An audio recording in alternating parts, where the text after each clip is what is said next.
Welcome to Crimepedia. My name is Cherry, and with me, as always, is the lovely Morgan. Hello. Hello, Cherry. Haven't we had fun this evening? We've had a lot of fun. We have. We've had a lot of fun. You have been a very low man and then a very high man. Oh God, I don't know what is going on with this recording today, but hopefully this one works. Yeah, hopefully we fixed it and it's all good. So it's been No, been it's a so bit of a- strange though. Yeah. So strange. I don't think we're supposed to do this episode. No, I think this episode is doomed. Doom. We've had loads of really good feedback though about the man in the trees. I've had some really funny conversations, about that and about how ironic it is to be eating red popsicles and squirrels, which was brilliant. Oh, because I was wondering, I wonder what flavor the popsicles were. Like red popsicles, what is that? Like blackcurrant, strawberry, raspberry. I wonder what flavor he had. I think they're usually cherry. I think they're usually cherry when they're red. No way. Yeah, I think they're usually cherry. And then, because I'd always listen to our episodes and check them out, and I was because couldn't stop thinking last time. I wonder if squirrels taste nutty or if they just taste like meaty, because like things that eat a lot of the same thing could tend to take on that taste. So I wonder if it does. But I've never had squirrel, so I have no idea. I haven't either, so I cannot help you out with that. I'm not likely to ever try squirrel either, not knowingly. So guess I'm never going to know. I know. Still, such a strange case. Seriously, it's one of those ones I keep checking up on because I still can't believe it. It's so weird. And so many people have messaged and said, that is the weirdest episode I've ever heard. I've never heard it anywhere else. I know. Morgan came up with an amazing one. I'm so glad I told you about it without you having any idea but also, what was coming. It was like a film. It was like something you'd made up that you would think would never actually be true. It's very strange. Yeah, especially when I sent you the pictures, okay, here, you gotta check this out. You're like, what? So if you haven't listened to that episode, go back and listen to that episode. I know some people listen to the latest ones first, but you've got to listen to it. It's mad. I had no idea what was coming, and it was really weird episode. And I think I said it on the episodes. Like, there's so much to it that I downplayed. Loads that you didn't actually tell us. Well, I did forget. Because there was so much, and I was just going through the story. I completely failed to mention the fact that the family dog was killed and dismembered. I know that really upset me afterwards. I know it did. People being murdered is horrific. It's really bad. But also when there's no need to murder the dog either, is there? It's just cruel. The whole thing was just cruel. He's obviously needs a lot of help. And he still says he just wanted to burglarize the house. Yeah, right. Oh, yeah, because you just burgle somebody and then you just end up dismembering and killing people and taking their children and building a house of leaves. It's just a weird. Yeah, listen to it. Listen to it if you haven't. Yeah, you've got to listen to it. He didn't get sentenced to death, did he? He's still in prison. No. Life in prison. Still life in prison. I wonder if he's got nice sheets. Maybe we can visit him when you come. Oh, no way. Can you imagine a conversation? Can you imagine a conversation with him? It would be very strange, wouldn't it? Because he still denies it. He still denies the fact that he sort of planned this, when it's quite obvious from looking into the case that he did plan it. And then it wasn't just you don't randomly just break into somebody's house and then dismember people. I mean, come on. You get scared and maybe hit them and run away, but you wouldn't cut them up and it's like the German case we did where they put them in the freezer and then chop them up. It's just crazy. Crazy. Oh, see now. Don't tell me he's in Ohio prison. Well, no, he is in Ohio. He's in Ohio prison. So he is. Let's see. Where is he? Well, he was moved up to Toledo. I'll have to search. I won't do it now, but I'll find out where he is. Yeah. It'll be interesting. I wonder how they treat him now. I wonder how things are for him now, because that's quite horrific. I wonder if he's kept in a separate wing or if he's in just general population. He would be considered a pedophile, or however you would say it. What would you call it? A pedophile, or whatever you would say. Pedophile, yeah. A pedophile. So he probably isn't in the best.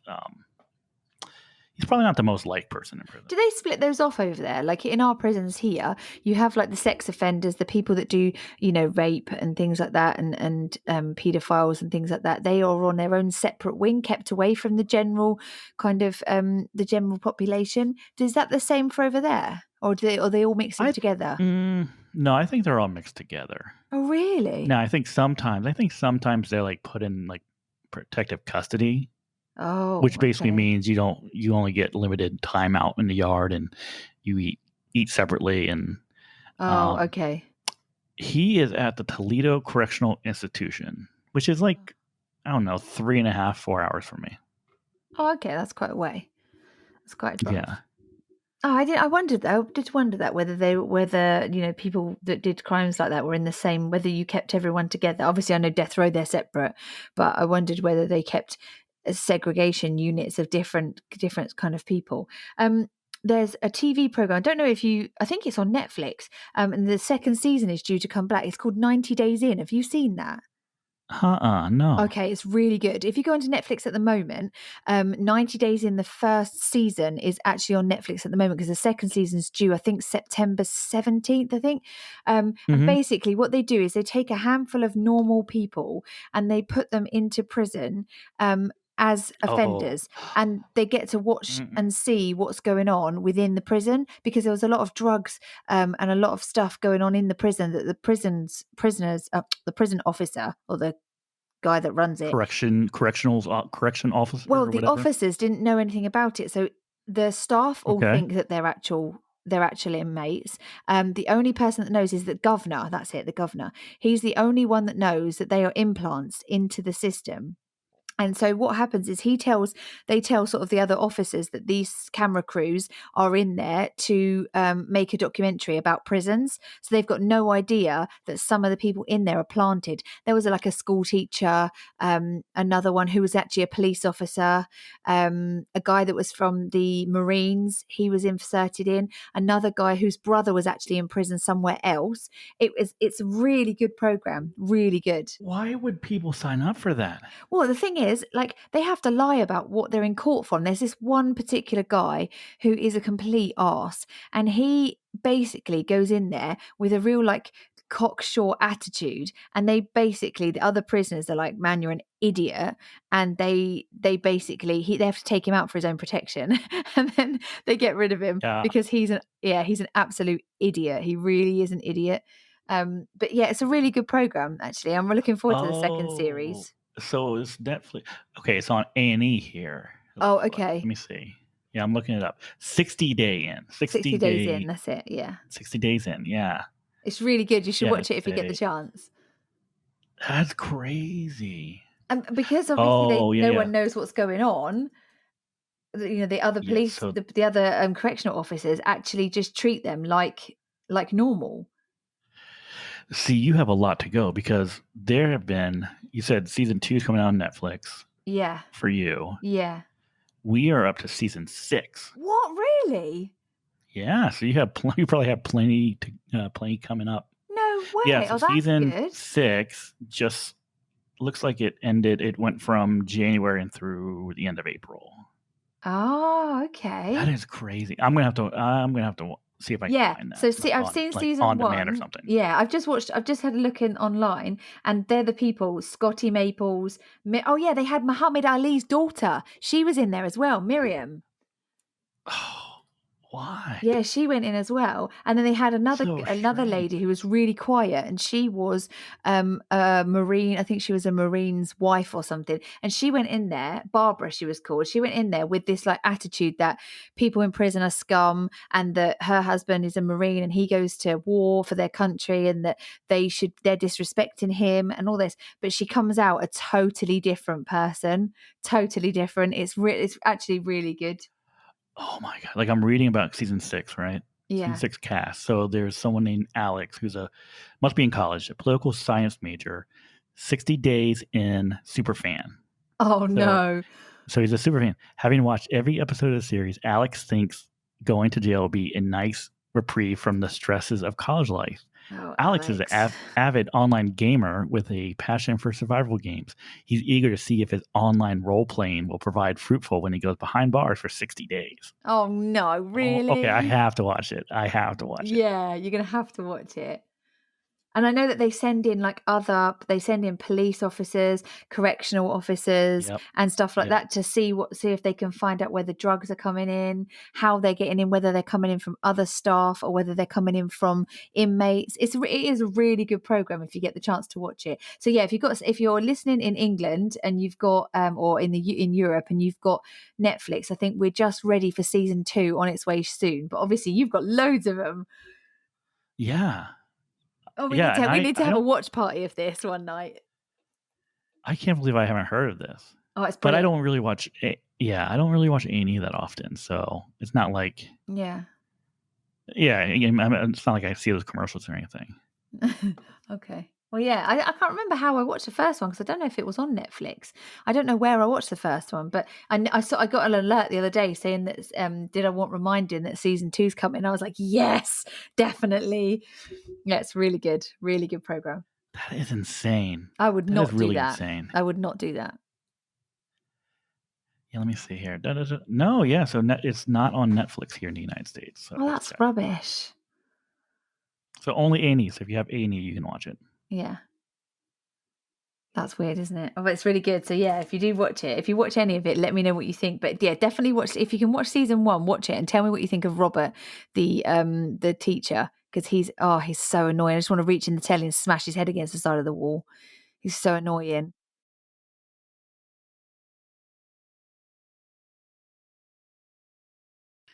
So this week's case, I've got an interesting one for you this week. So it's my turn this week to provide the case for you to look at.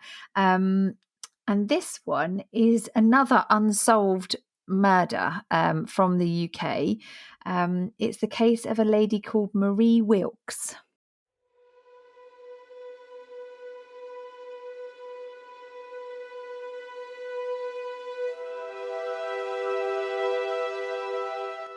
In 1988, 22-year-old Marie Wilks, after visiting her husband, kissed him goodbye and set off home with her 11-year-old sister and 13-month-old son.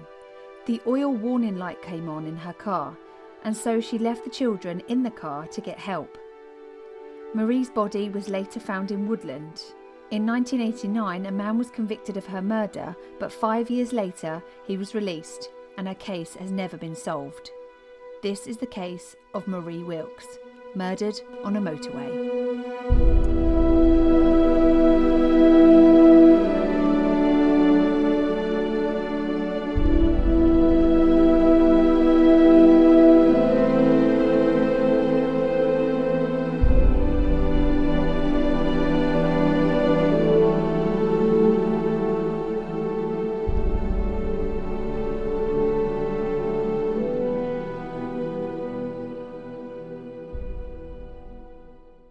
So, Morgan, this is the case of Marie Wilks, and she had spent the afternoon at an army cadet camp in a place called Simonsiat in Herefordshire.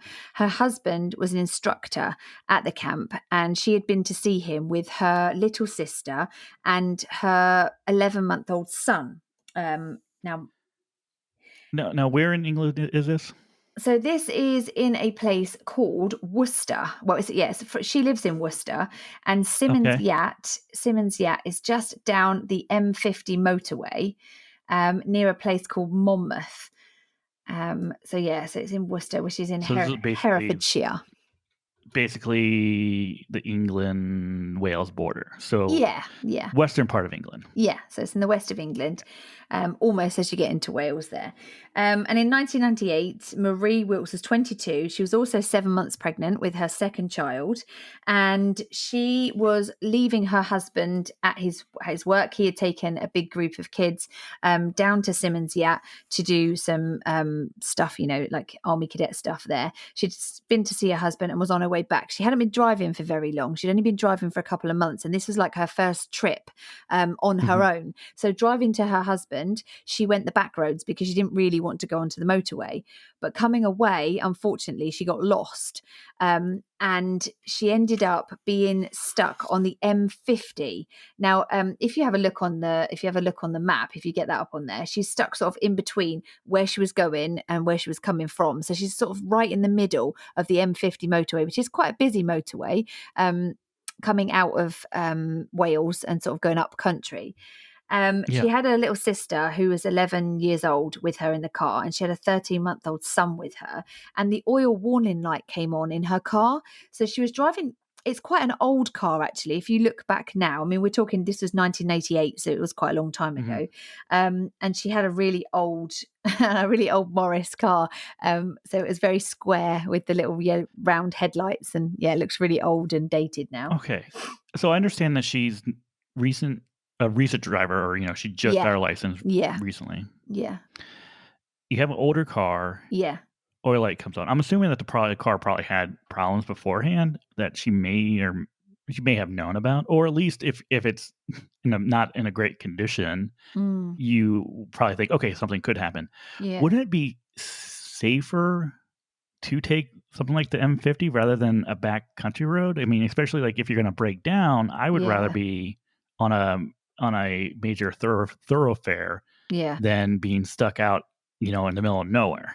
I mean, I agree. I think, but I'm not really. And I've got a few friends that are actually frightened that don't drive on motorways because they don't like motorways, and so they will take back roads wherever they can, just purely because they don't like the fastness of the motor. They don't like the speed of it. A Morris Marina, they don't say anything about what kind of state her car was in. I had an old Fiesta. My very first car was a Fiesta Popular Plus, and I was driving between London and Devon.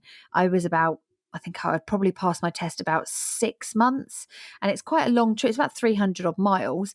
And I was driving my car, and the same thing happened to me. My oil light came on, and my dad was a mechanic, so I'm not frightened to have a look at a car. So I got out on exactly the same as she did. I got out on the hard shoulder, lifted up my bonnet, dipped my oil, your oil line, dipped that to see, wiped it off, see how much oil. My oil was literally dribbling out the bottom of my car, and I was halfway. No. I was halfway between the two. So I always carry like oil in my car just in case. So I topped up my tank oil until it was up to the second line, like you do. And then by the time I had driven, not even 20 miles, the oil light comes back on again. I get back out again, dip it, and it's down again. And basically, my engine was just absolutely fried. And God, I think everyone's first car, everyone's like first cars like that. Like my first car, I remember like constantly like having to put in oil, even stuff like having to like. It was the only car that I had to put in like the power steering fluid. Oh, really? Oh, no. Yeah, it's just like, not a good car. Not a good car. My first car had like automatic choke as well. So, like on cold mornings, you couldn't start your car. You had to like pull the choke out to be able to get your car to start going. So like people nowadays just don't understand that kind of thing, do they? Where that's that kind of stuff. So I kind of do sort of, I understand why perhaps you might have taken the back roads just in case, but I've never been scared of motorways. But I'm just looking at M50 here. So M50 looks like it's like a four-lane motorway. So I mean, like it wouldn't be considered like a major. I don't think you would consider a major highway here. I'm not sure whether it would be. I'm not sure whether it would be 4-lane back then. I think. Because you normally have, I don't think back then, I don't think it would have been 4 lanes then, because it's very rare now that we have, let me think. You got your hard shoulder, Yeah, well, maybe because you got your hard shoulder, which is you're only allowed. I don't know if it's the same there, but you're only allowed to stop on the hard shoulder if you're like in danger, and then you've got your first lane, your second lane, your overtaking lane.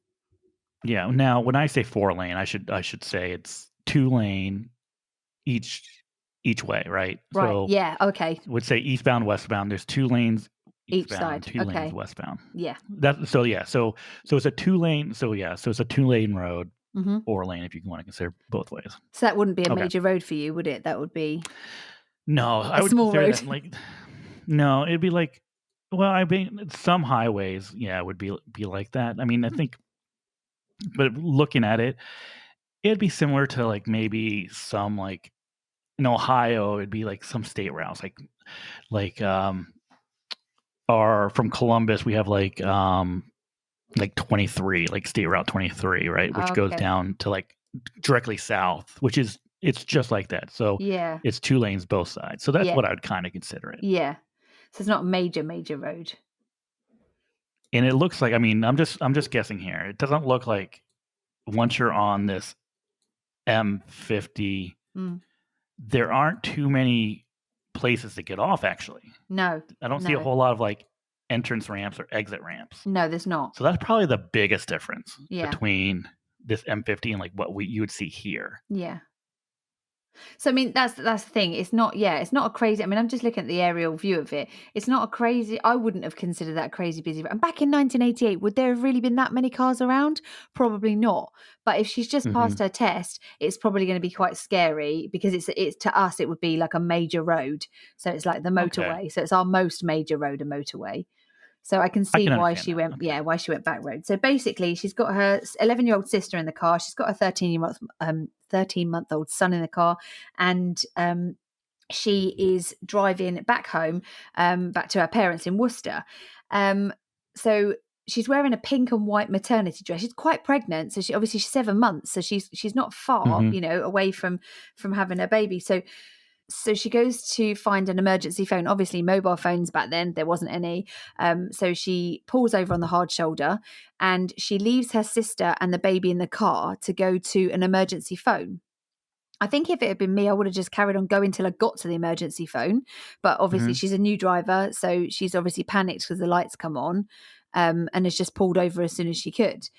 Plus Hmm. the fact that she's lost. She doesn't know where she's going. So also, she's probably a bit panicked. So the car was still, from what we know, the car was still mobile. Yeah. She just okay. Panicked. Yeah. All So right. she's just panicked because the lights come on. So she finds this emergency payphone, which is at the side of the road. And usually it just connects straight away. If you use one of those, I used to work for the AA, and you usually just give the caller, the person that answers the phone, you give them the number that's on the side of the box and they will locate you from that number. And so she calls up, and I don't know how it worked back then, to be honest, but she called up and she asked them if the operator could call her father, Terry, and call him on the landlord and ask him to go and pick her up.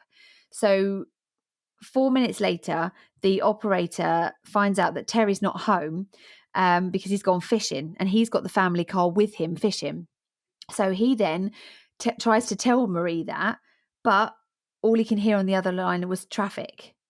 So he's calling her. Oh. He knows her name, so she's already given him her name and asked for her dad. If could he please call her dad, because Yeah. it's not the kind of phone you can dial. You just literally just pick it up. And so he's calling her, and there's nothing. He can just hear the traffic passing. So he Hmm. obviously that's obviously a bit strange. So police officers then arrive at the payphone about 40 minutes later. So obviously this guy's got somebody to come out and have a look, and they find Marie's 11-year-old sister walking up the hard shoulder with the nephew in her arms. So she's sort of stranded there on the hard shoulder. So normally the hard shoulder is the only place that you would pull off if you were having a problem. So the 2 lanes of traffic are still flying past you. So it's still quite busy. So obviously they're quite worried about this. Now I know from looking at different accounts of this, the um, the guy that the child, when they speak to the police that get there, they speak to the sister, the young girl, and she reports somebody coming at the payphone in a car. So I don't know whether she can see the payphone from where the car's pulled over. It's about Okay. half a mile. So I'm not Oh, quite sure that she would be able to see, but she does report that she was talking, that there was a car that pulled up. And that was there, that she doesn't really give a lot of details about this guy, or the sort of car that he's in. So I think if it's a straight shot and there's not anything that's really blocking views, I think you could probably see like a yeah, half mile down the road. yeah. So basically, she says that she gives the police some details about somebody who pulled over to help. So that was quite interesting. And then the Let me ask you a question real yeah, quick. Okay, so you said that they found her holding the baby yeah. on the road. How far away from the car was she, or where was she? Where was Well, she found? there's different reports. In some reports, they say that the police found her stood by the car, and then in other reports, the other reports say that they found her walking up the dual carriage. What we would call a dual carriageway. She was walking up the lane to the side on the hard shoulder. So I Okay. don't actually know for definite where, because we've got different reports saying different things. Yeah. So, I mean, Marie's It's husband sort of said that there was no way that Marie would go off on her own without her son. He said there was no way she would leave, because obviously she's just disappeared now. They don't know where she's gone. They can't find her, but there was blood found on the on the phone that she was using. okay. So we've now got a missing woman who's pregnant. We've got blood Hmm. on the, obviously DNA, that kind of thing. In 1988, it wasn't really happening as quick as it is now. So back then things weren't moving as quick when we didn't have the technology we had now. There were some CCTV cameras on the motorway, but they were Hmm. few and far between, because I mean back then it wasn't as technologically sound as it is now. So there are some CCTV issues, Yeah. but not a lot. So the police helicopter was then launched, and they had 60 officers on scene on the motorway, trying to find out where Marie could have gone. And it wasn't until 2 days later, which was on the Monday, so she went missing on the Saturday. It wasn't until 2 days later she was found only 3 miles away from the emergency telephone that she had used. Mm. And I found that really weird, because 60 officers in that area at the telephone, Yeah. and only it took 2 days to find her 3 miles away. That is strange. Okay. So let's go back real quick. This is June, right? Yeah, Found 3 miles away. yeah. I'm just trying to get a timeline in my head. All right. So, what time was the first call that when she picked up the phone on the So she left. She motor left at 7 p.m. So she left her left husband at at 7 p.m. 7 p.m. and got Okay. stuck on the motorway. At 7:37, she calls the police from the motorway, and then Okay. at 7:40, the police call her parents. So 3 minutes later, they find out that the dad's fishing. At 7:41, the police tries to relay or the police operator tries to relay the message back to Marie, but he can only hear the traffic. He can't hear her at all. So Okay. between 7:37 and 7:41, it's So happened in 4 minutes. between then. So within 4 minutes. I mean, Okay. 4 minutes is not very long, is it? That is great. No, not at all. And then the police were out there. Let's see. I just saw. Okay, I just found this. So they Yeah. found the So they, sister Georgina at yeah, 7:49. yeah. So everything really happened within what, Yeah, 12 minutes? 12 minutes, yeah. So 7:49, this squad car from Strenchon Services finds Georgina, the sister, walking up the hard shoulder carrying the baby. And then Hmm. 7:51, the police operator calls a breakdown vehicle and asks them to get to a car as quick as possible, because Marie's pregnant. So this police operator, obviously now, I don't know whether they know she's missing or not, because they've asked for a breakdown vehicle to go and try and find her. And then 7:59, the police issue the radio message that Marie's actually missing. Okay. So in this part of England, Hmm. well, actually England, in June, when does it start to get dark? Because so here Yeah. in June in this time, well, see, because this was what, the middle or the end of June, right? This is the end of June, yeah. So like here in like that part of that time of year, Yeah. it probably doesn't even get like dark until No, same here. Not until late. after 9:30. Yeah, same here. So it's still it's still light. So light's gonna be out. Okay. Yeah. So at the moment, we've got Marie's mum gives the police a description of what she was wearing that day, and Mhm. they send over some squad cars over to the scene, and they start searching. So they start searching first of all on foot.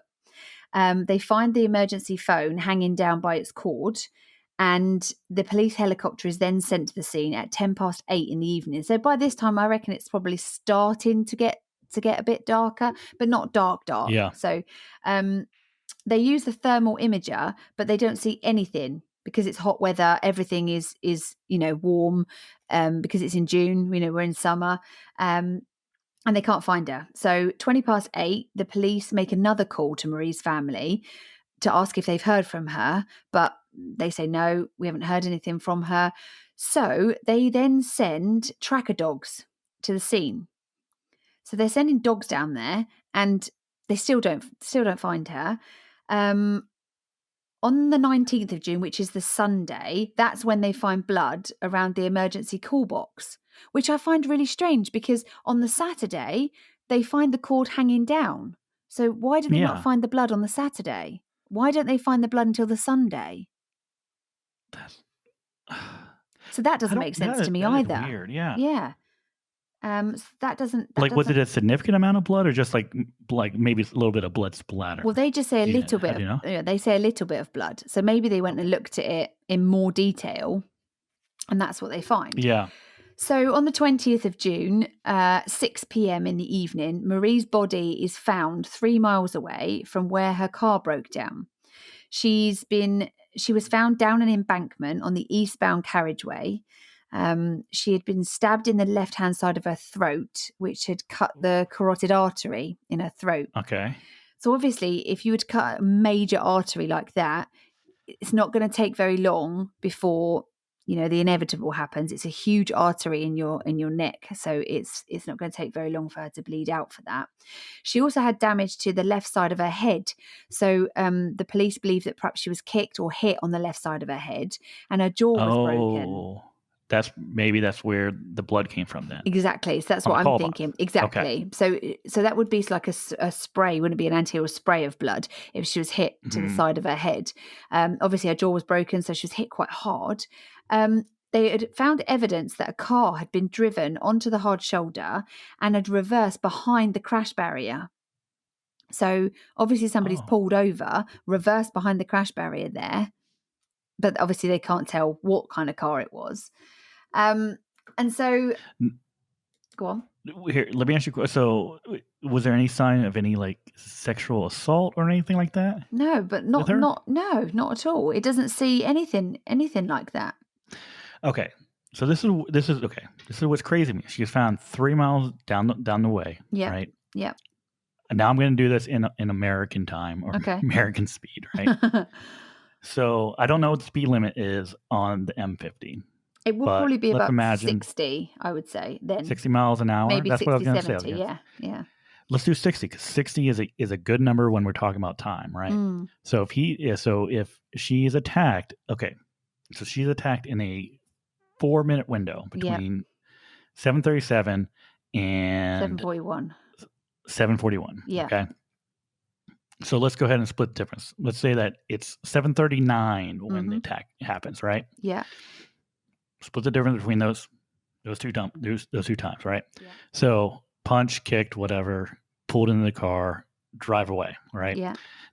Then if we say that he's driving 60 miles an hour and drives 3 miles down the road, that's going to be 3 minutes, right? Yeah. So now we are at 7:44. Yeah. So then he's dumping the body, getting rid of the body. Yeah. And because 5 minutes later after that, the police find Georgina. Yeah. Now here's the question too. And I don't know, did the police Were the police going eastbound? Were they going westbound? Did they drive right past this guy? Probably. Or girl. Right? Yeah. Okay.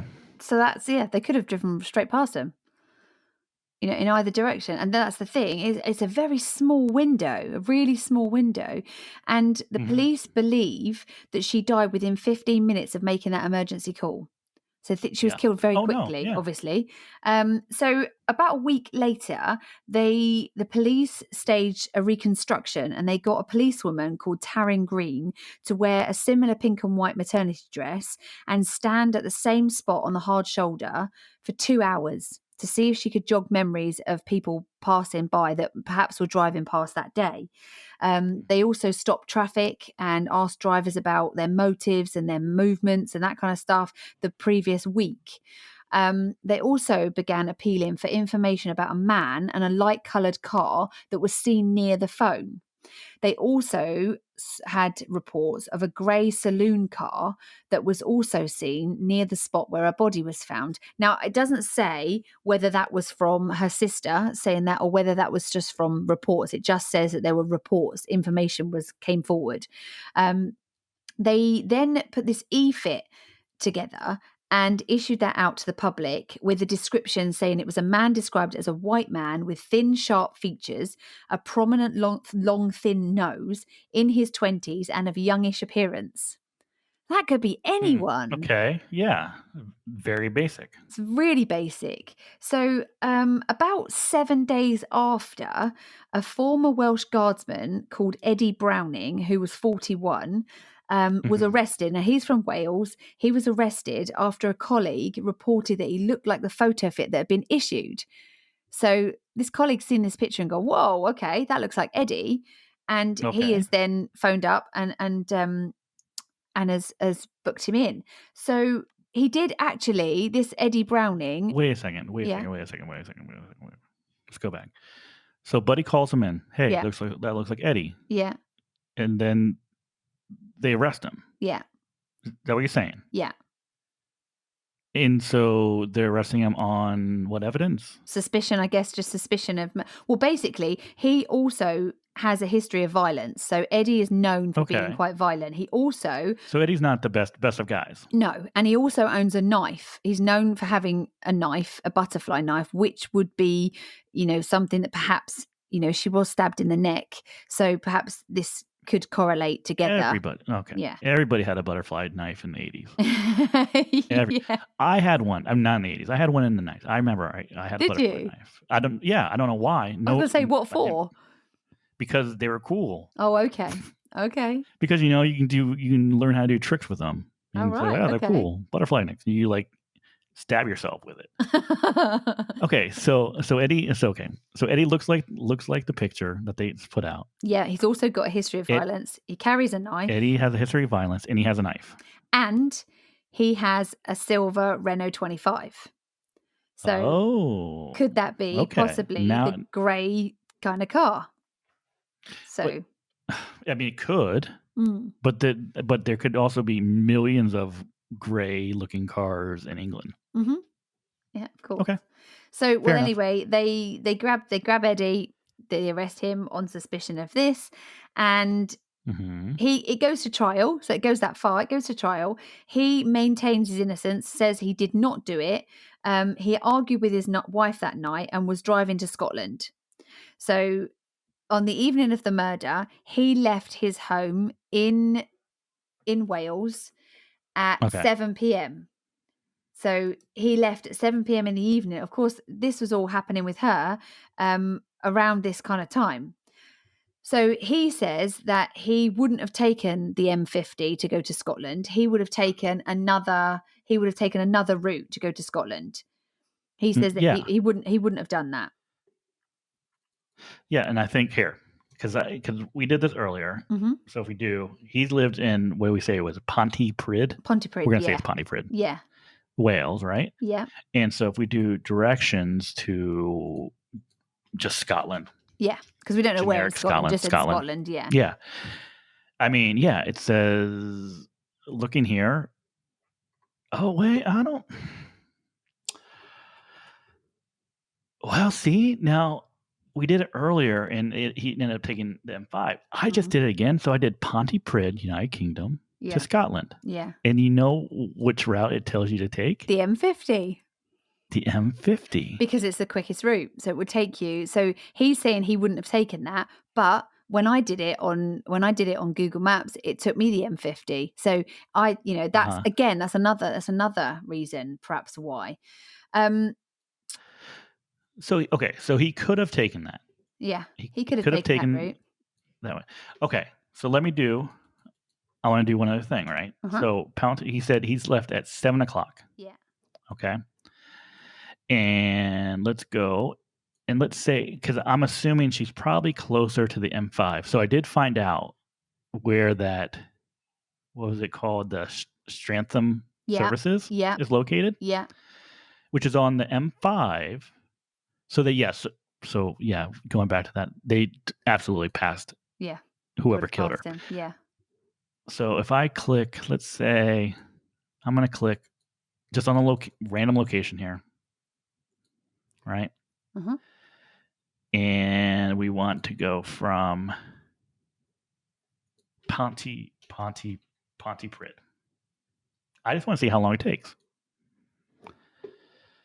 An hour and 21 minutes if you're going the speed limit. If you're going to speed limit and you're going through the M50. Mm-hmm. So that would put him at roughly 8, passing there at 8:20. Yeah. So somehow we need to cut off. But if you're if you're driving an extra 10 mile an hour over the speed limit, that would get you there in time. So it's doable. It's doable. Oh, okay.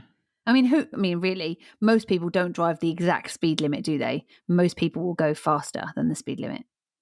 71 miles. Yeah. Well, he's also taking back roads. So if he's averaging 60 miles an hour, yeah, that gets him there. He's going really fast to get there. Yeah. I'm saying he's going really, really fast to get there in time. Okay. Well, he's angry as well, don't forget. He's just had an argument with his wife, and I don't know why he's going to Scotland, but he's argued with his wife, he's left the house, and he's on his way to Scotland. Who doesn't go to Scotland when you're pissed off at your wife? Exactly, that's right. I'm not going to drive like 4.5 hours. I can't take this anymore. I'm going to Scotland. Yeah.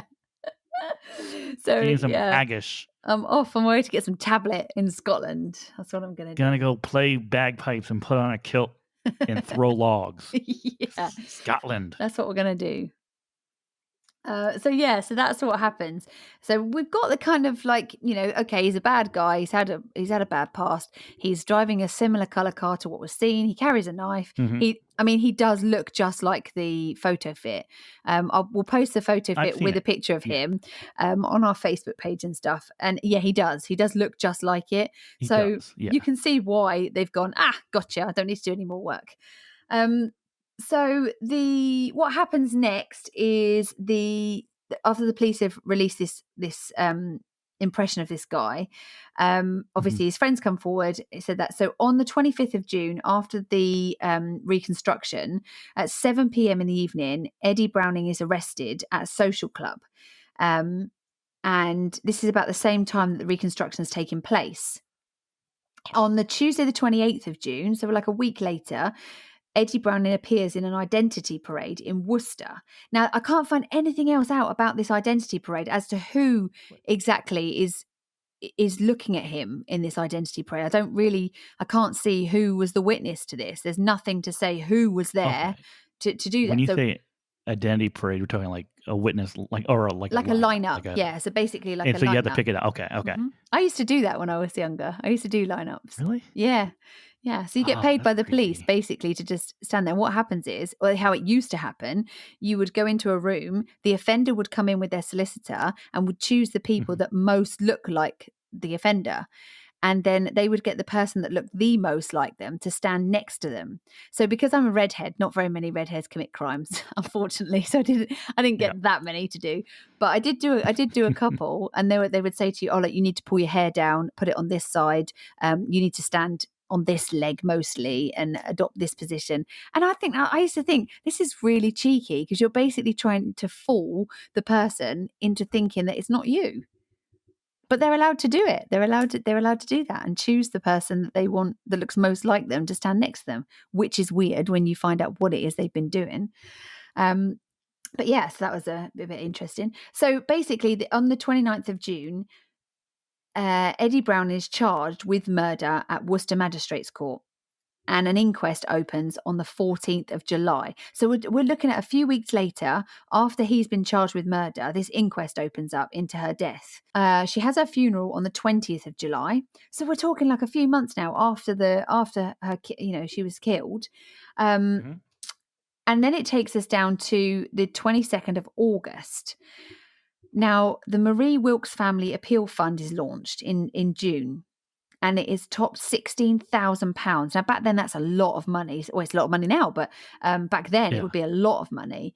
And basically, they kept this money so that it would be a help to Adrian, Marie's husband, and for their son, who was obviously left behind later on. Yeah. So it's to help them.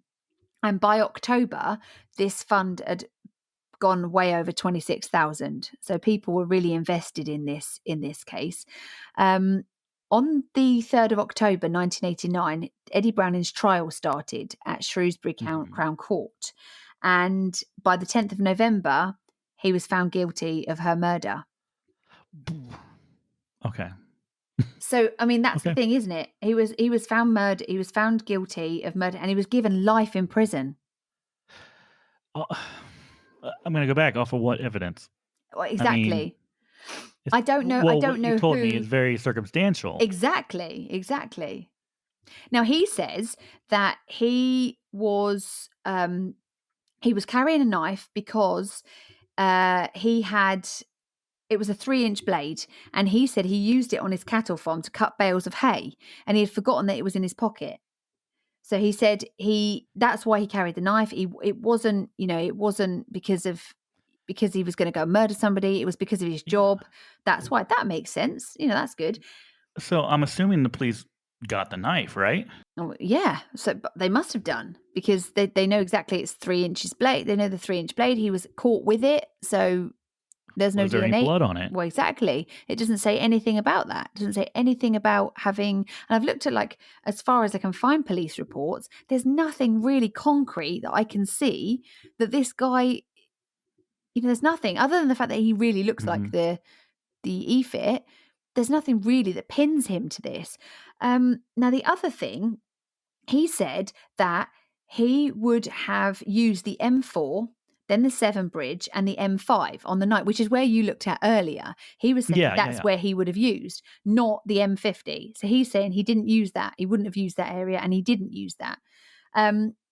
They sentenced him to life in prison, which over here is 25 years. So he was sentenced to 25 years in prison. And he spent 6 years behind bars before he was released.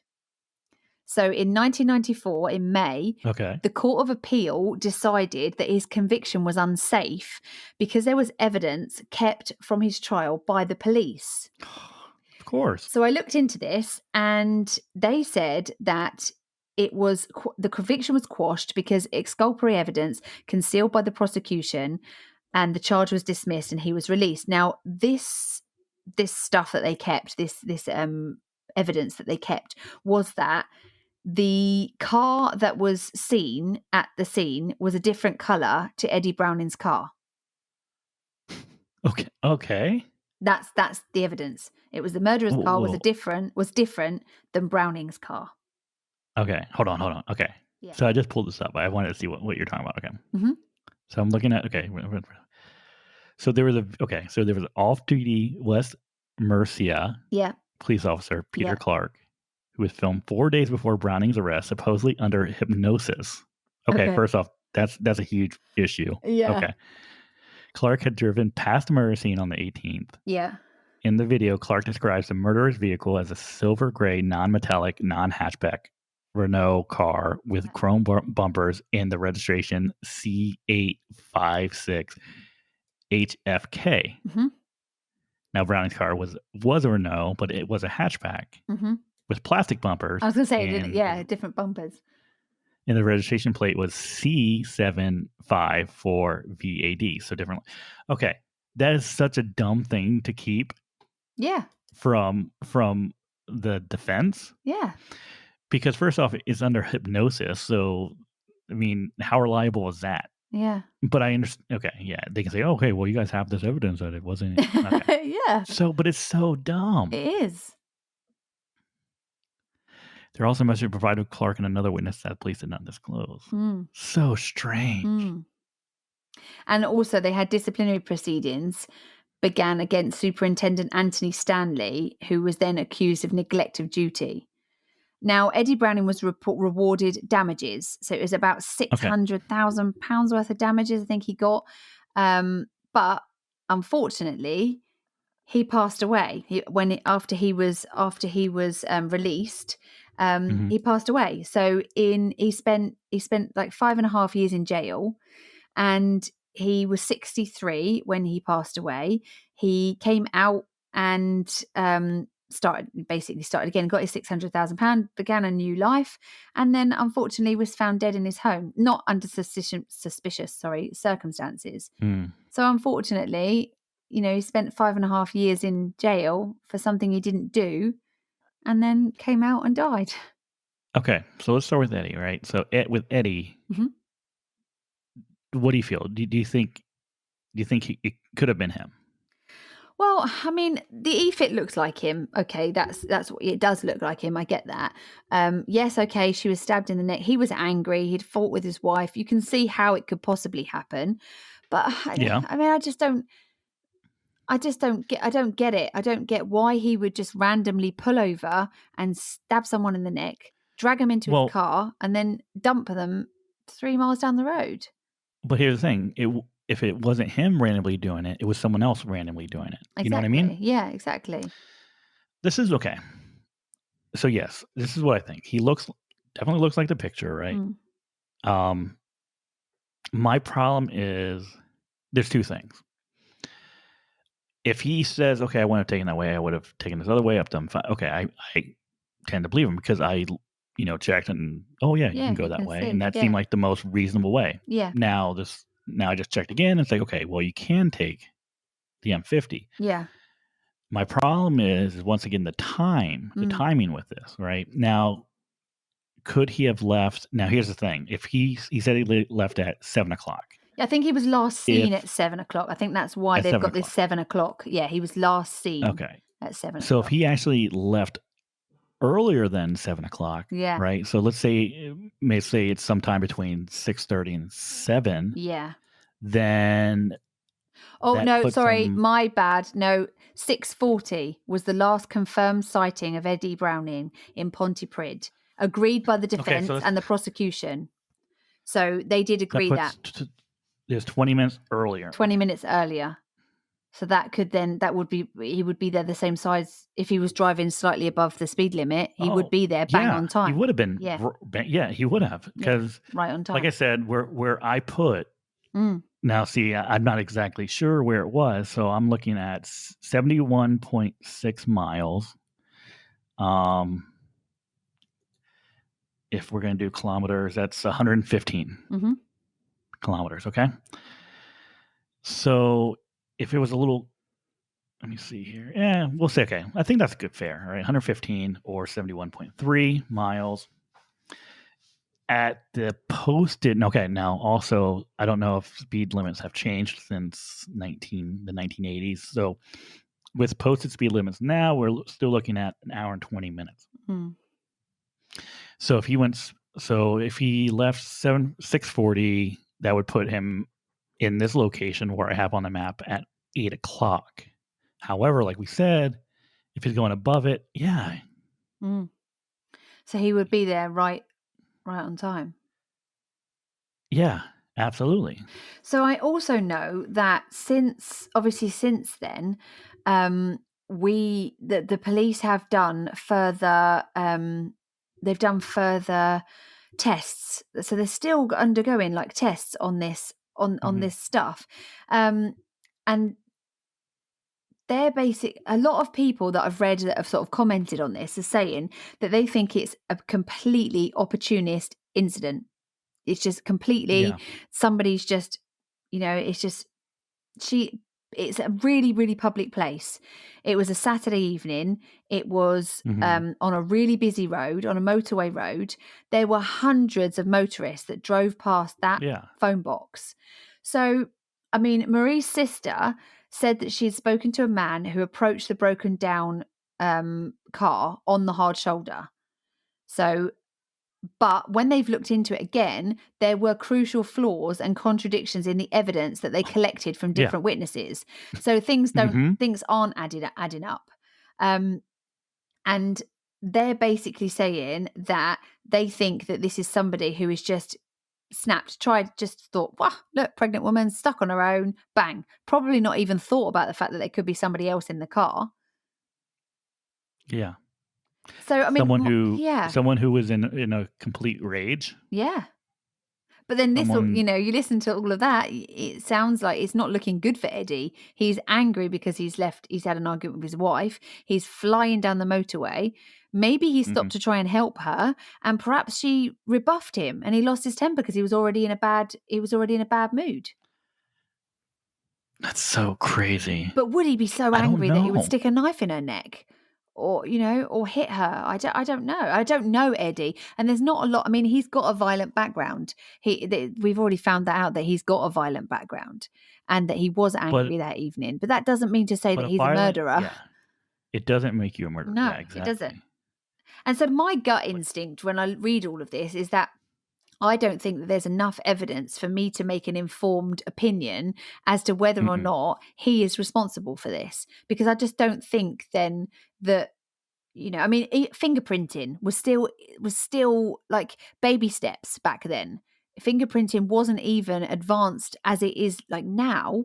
There was nothing that far. And also now we sort of take for granted that the DNA should be tested. Was this tested back then? I mean, we're talking 1988. This kind of stuff wasn't Mhm. actually, really, really. It wasn't really forefront in policing back then. And Yeah. that they used to use the Holmes Mm. computer, even that wasn't, Mhm. because a general policeman didn't know how to use all of that kind of technology. I mean, mobile phones in 1988 were like house bricks. My dad had one, and it was like a big fat block that he used to put into like his Yeah. briefcase. So, we're talking about that kind of time. So the technology we've got now, but I mean, surely they must have been testing things. Surely they've been testing things with DNA now, but No, but here's the thing. Okay, let's think about this, right?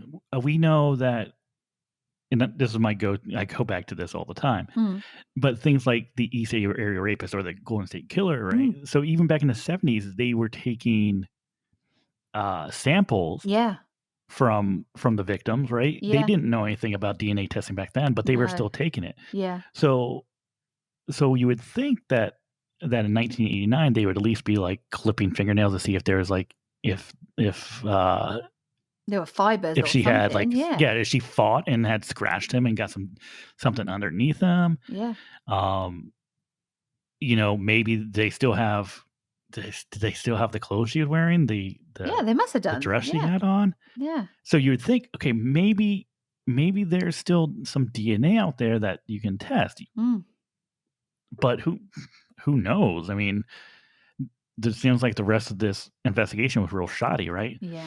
It seems like they got their first possible break, and they were like, okay, that has to be it I think because I think that's what's happened. I think they've kind of looked at this. He's been put forward, and they've kind of built the case mhm, around him being the killer, rather than. exactly. Yeah, rather than, we see that a lot, don't we? We see that a lot with cases, Hmm. that they will get somebody that they think is for it, and they will just hone in on that one person and not really look at the bigger picture, just hone in on the evidence that it could be him. But Yeah, personally, looking at this, I don't think there is enough evidence to prove that it's him. exactly. And here's the thing. So I don't think there's enough evidence to say, yeah, Eddie absolutely did it, but I don't think there's enough to say he didn't either. No, that's right. I think he's a suspect. Yeah. I don't think he should have been convicted of the murder with the evidence No. that we know was No. presented. Yeah. I agree. I mean, you can't But rule him out ugh. because it's quite Mhm. possible that he did do it. But I don't also Yeah. think that you can charge the guy and send him to prison for life with that evidence Oh, that they've no, no, got. no, yeah. I don't think that's fair. Absolutely not. So I read How crazy would that have been if exactly. it was him and it just came from his buddy going, "Oh, it looks like him. Oh, that looks Yeah, like, Eddie." How yeah, crazy would that have been? That would have yeah, been so, so lucky if they actually had the evidence to say, yeah. "Yeah, he did it." I mean, the photo fit, when you see the photo fit, it does look just like him. And if obviously if you knew him, you probably would go, "Oh my God, that looks like Eddie." Knowing that Eddie's got a bit Mhm. of a murderous background, not a murderous, sorry, a violent background, Yeah. say, perhaps you Mhm. might think, well, maybe it could have been him. But I mean, would I, if I saw a picture of somebody I think I knew or a colleague that I knew, I mean, I don't know whether you would phone and say, it looks like my buddy. Would you do that unless you had a bit more evidence? I'm not sure. Yeah, yeah. I couldn't could do it just off a No, picture, I don't no, think. no. But I did read that, in 2018, so 2016, they did carry out some further forensic work. They haven't said what, Okay. but they've said that they have carried out further forensic work, which was commissioned, but it didn't reveal any additional evidence. So whether or not Oh. the samples that they took weren't good enough, and Mhm. testing now, every time you test a sample, it degrades it slightly more, doesn't it? So Yeah. whether or not this person's not in the system, whether it's just her blood that they found and they've got no, it all depends on what they've taken at the time. And obviously things weren't as advanced as they are now. So perhaps the Yeah. samples that they took at the time weren't good enough for us to be looking at now. You can't go back and take them again. So perhaps the samples that they took weren't great. I think this is gonna be one of those unfortunate cases that unless there is like a DNA hit or something, it's not gonna be Yeah. solved, unfortunately. And such a brazen attack. But you're telling me that nobody, those cars on a motorway, you're telling me nobody saw somebody, nobody saw Well, you him said the carrying operator heard her? traffic. Yeah. They heard traffic, Mm. so there must have been a lot of cars going back and Yeah. forth. Yeah. It's a busy motorway. So you're telling me No one nobody, saw a man yeah, punch a pregnant woman in the face? to the ground, and whether he Yeah. stabbed her there and then or whether he stabbed her later on, he surely would have had to get her into the car to get her 3 miles Mhm. away. He's not going to pick her up and carry her 3 miles away. And the police went right past him. Mm. Right past him. Surely, the police operator has told the police which number she's at, which payphone or call phone she's at. Mhm. So surely they would be, even if they're on the other side of the road, surely they'd be looking. Surely they'd be looking out for her. Yeah. So I don't. How do you There's dr so and then many questions in this one that I don't think have been answered I know. properly. That I just don't see how you could make a case up to sentence somebody to life in prison with this evidence that they've Okay. got. No, absolutely. Here, let me ask you this, okay? Mm. Right? So, the police know where she made the call from, Yeah, okay? yeah, And they probably should know that she called because she was having car problems, right? yeah. They know that. Yeah, So, she was left off the side of the road 3 miles down the road. So, wouldn't the cops have seen or, like, saw, like, "Oh, look, there's a car there. yeah, Maybe that's her car. Let's yeah. go stop and check it out." I don't So, so and strange. I think that the thing that surprises me is the fact that they've got 60 officers. They've also got a helicopter looking, with Mhm. thermal imaging, looking for her. I get that it was hot, and obviously they might not have seen her because she'd only just died, so she probably would still be warm. Um, but they've got this thermal imaging um, helicopter looking for 3 miles is not that big a Mm-mm. distance. No, it's So not. why did they not find the blood for 2 days? I mean, that's 2 days. Why did they not find the blood sooner? Why did they not find why did they not find her down an embankment 3 miles away for like 2 days? It took them 2 days to find her. 60 people. Mm. So I'm not quite sure that this was, perhaps I don't think this was done maybe to the best that it could have been done. I don't think it was No. investigated as well as it could have been. No. Not at all. And Not at I all. don't want to blame the police because they do a good job most of the time. But I think, unfortunately, this seems to be one of those cases where I don't know why they haven't searched. I don't know why they haven't searched that far. I don't know why that blood wasn't found on the telephone. They found the same day that she went missing, within 15, 20 minutes, they found the payphone, the cord, it was hanging by its cord. So they've been there to it. So why didn't they find the blood then? That's what I don't understand. I don't know. So, well, I think the easy answer is they weren't looking for a murder victim. No, right? that's right. They weren't looking. They're looking for Yeah. they were looking for someone that went missing, right? Yeah. Someone that's probably just walking down. This is what I'm just guessing. Oh, she probably just kept on walking. Mm. So we're just gonna drive around. And we're gonna see if we can find her. Yeah. 60 officers, though. That's a lot of officers. There is a lot of officers in a 3-mile stretch. I'm sure that they could cover that 60 of them. But they don't find her for sort of 2 days. So yeah, it's a sad case, this one, because I've got, like you said, I've got a feeling that this one is going to be one of those ones that nobody ever solves. And obviously now he's passed away. So if he did do it, then we're never going to know from him that it was him that did it. He protested his innocence the whole way through and appealed his sentencing the whole way. He not once faltered from what he said. Not once. I think, yeah. And like you said earlier, I think they were right to overturn his conviction, right? Yeah. From what we know. Yeah. But I still can't say for sure if it was him or not. No. And I think if I was in a jury, I think there would be plenty of reasonable doubt. I don't think I could have convicted him definitely for this murder. Oh, you know what? Okay. I just thought about this. Mm-hmm. Sorry, I know we're wrapping up here, but I just thought about this. Okay. She was stabbed. Yeah. In her neck, right? Yeah, so there'd be a lot of blood. It would have been, and there's no blood in his car, was there? No. Even if you try to clean it up, you probably wouldn't be able to clean up all. But if he punched her in the side of the face, but then surely, I don't know about his clothes. I don't know whether. Obviously they arrested him at a social club, so he obviously wasn't arrested near the scene. But if he had, think about it. If he had hit her in the side of the face, his car was supposedly backed up behind the crash barrier, so he would hit her in the side of the face, then get her into his car, drive her 3 miles down the road. She gets out, or maybe she opens the door and she tries to get out because she comes round or whatever. He then has to pull over again because he's obviously driving. So he's going to have to pull over again and then stab her.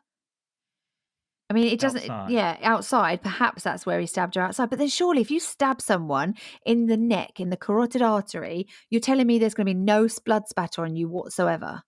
No, you would have blood. You would. And it would definitely be traced in your car. I would think. Oh, no. Yeah, absolutely. So if that's the case, but then this is the problem, isn't it? We don't know whether, obviously they didn't have DNA back then, DNA testing. They didn't have forensic testing back then. Could he have gone back and cleaned his car? There's nothing to sort of say that. There's nothing in the reports to say that his car was clean or cleaned. There's nothing in the evidence files to say you can only clean a car or, clean up blood so much, right? But look at the Kimberly Raymer case. Oh, yeah. Look at the Kimberly Raymer case. We were almost certain that they had her in that vehicle. Yeah. And so, perhaps. It's true. Oh, I don't know now. No, I don't know. I don't know either. It's a really hard one. There's not a lot of, now we seem to get so much more information about, police tactics and crime scene investigation stuff. And we got a lot more of an understanding about how you treat a crime scene. Perhaps back then it wasn't quite as in depth as it is now. And perhaps back then they've missed a lot. I think they've missed crucial evidence that perhaps could have found her. And it's sad, isn't it? It's sad that her son's going to grow up without a mum, and her husband's lost his wife and his unborn child. Yeah. All 4 minutes. All in 4 minutes. 4 minutes. That's all it took. It's insane. It is. It's really, really so insane. It was a good case. Yeah, it's a case that I've not heard of one like this where you've got that that small time frame where something that was done so publicly, yet nobody saw anything. I can't believe that. I cannot believe that. No. At all. I can't believe that either. If I was driving down the motorway and I saw a guy punch a pregnant woman in the head, she would have had to have fallen, surely, or he would have had to carry her to his car. You're not telling me he's going to do that like Superman. He's going, a pregnant woman is a heavy woman. It's going to be difficult for a guy on his own to get her into a car without anyone seeing. Strange. No, not really strange. Very, I think very strange. more people saw something, and they've either not come forward because they didn't realize something had happened and they were going somewhere else. I'd not heard of this case before, to be honest. So I was only like 8 at the time, so I've never heard of this case before. So perhaps people weren't aware that she was killed. Insane. Absolutely insane. So that is this week's case. Good job, Cherry. Yeah, not bad. Good job. So thank you very much. Let us know what you think. I've just got sort of a bit blindsided by this because I can't really get my head around the fact that things haven't been done or things have been done, and some guy's gone to prison for something that I don't think we could possibly prove that he did. So let us know what you think. And that will be that. So thank you very much for joining me, Morgan, and I will look forward to your case next week. Oh yeah. We've got I don't know what I'm doing yet, but yeah. I've got on a Crimepedia Extra, I've got a really bizarre one for you that I'm going to. You do. Yeah. You told me about this. Yeah. Oh. Yeah. It's so a really, strange. Really bizarre case. So I'm going to see what you think about that one. I think I'm going to do I think I'm going to do that as a Crimepedia Extra because I think that will be fun to look into for us. And we might have a special guest. We still need to decide. We need to figure out how we're going to do this. Yeah, a bearded. So we might have a special guest for it. Yes, we might. And that'll be fun. Exciting. I think it'll be really, really fun. It will be. Yeah. Absolutely. So So thanks for joining us this week. It's been great. And thanks for all your messages on Instagram and on Twitter and everywhere else you've been sending us messages. We love hearing what you think about the cases that we cover. And if there's anything that you would like us to cover, then feel free to just send us a message. You can send us it on Instagram or wherever. And we'll have a look into it and see if it's something that perhaps we can cover. I've got a few that people have sent me that I'm going to have a look into that I didn't know about. So that'll be quite fun. We're quite happy to cover cases that you suggest to us as well. Absolutely. Hey, and maybe if you suggest a good one, I'll do it next week. Hurry up, because he needs a case for next week. No, I have cases. I just don't know which one I'm going to do. You've got some really good cases. We do have some good cases, so you do. We'll see what I come up with next week. Yeah. So thank you for joining us, and for now, be nice. Bye.